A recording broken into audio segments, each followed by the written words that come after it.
we can find remedy from everything in the universe. But if we do that, we will all go completely mad, because it will be too much information. So we have to put some limit. And interestingly, Hahnemann proved 99 remedies and used 99 remedies. And those 99 remedies still remain our main remedies. Lycopodium, sulfur, calcarea, natrum, or sepia, thuja, pulsatilla, phosphorus. These are some of the polycrest big remedies that Hahnemann proved. After that, from 99 remedies Hahnemann proved, see, Hahnemann died in 1843. Now we are in 2017. That means in last more than 150 years, something like that, we have now 4,000 remedies. And more coming into homeopathy every day. That day Jan Scholten came here and introduced 800 new remedies in plants. So where is the limit? So there are two schools of thinking. And I think the truth lies somewhere in the middle. One school of thinking says, bring more, bring more, bring more. And the other school says, it is not necessary. Because our vital force will react to any remedy that is close enough. We don't have to find the exact of the exact of the exact, because the possibility of finding the exact of the exact or exact is 1 in a million. Even if you have 4,000 remedies, there are at least 4,000 million more substances that can be proved. For example, we have in homeopathy 4 or 5 fish remedies. How many fish in the ocean? A lot.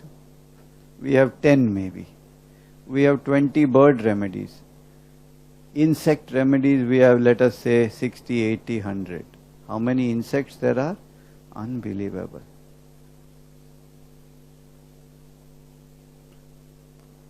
We have remedy lac caninum from the dog milk. But in pharmacy, now you have lac caninum of different dogs. Lac caninum Rottweiler, lac caninum Dachshund, lac caninum Bulldog. So how many possibilities? And definitely there will be some difference. Butterflies, my God. I think God was very kind to butterfly. He spends an entire month making new butterflies. How many types he has made? We have 3 or 4 butterflies in homeopathy, and that also in the last 15 years. Before that, nothing.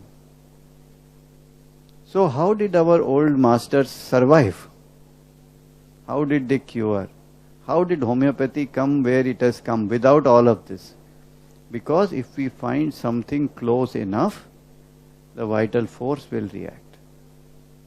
And that is why we have to have a balance between finding new and between identifying the exact remedy for the patient from what we have.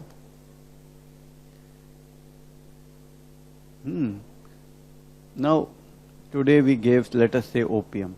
Maybe the child's remedy was not exactly opium. Maybe it was some other from the same family, maybe something else. Maybe it's a remedy we don't even have in our materia medica. Maybe it's from like that. But will opium work? It will work. 100% it will work. Because it is close enough. So, we have to master the art of finding the right remedy from what we have. And if we do that accurately, if the remedy matches the core essence of the patient, his mind state, his general state, the pace, the speed, the type, then it will work. That's how we survive. But it doesn't mean we shouldn't bring more remedies. Yes, we use I use black mamba also. I use lacumanum, ringworm. Just now today we have introduced. So definitely, but it has to be a balance. We should not, in our search for new remedies, forget the art of what we have, what worked for homeopathy for 200 years. The solid, clear remedies, symptoms, provings, and not go on theoretical basis. Oh, he looks like a butterfly, so I will give him butterfly. He likes yellow color, so I have to choose a yellow butterfly. It's not bad, but it's a theory. It may work, it may not work. But if I give this person on clear indications, I give him the remedy that we know, the chances are that it will work very nicely.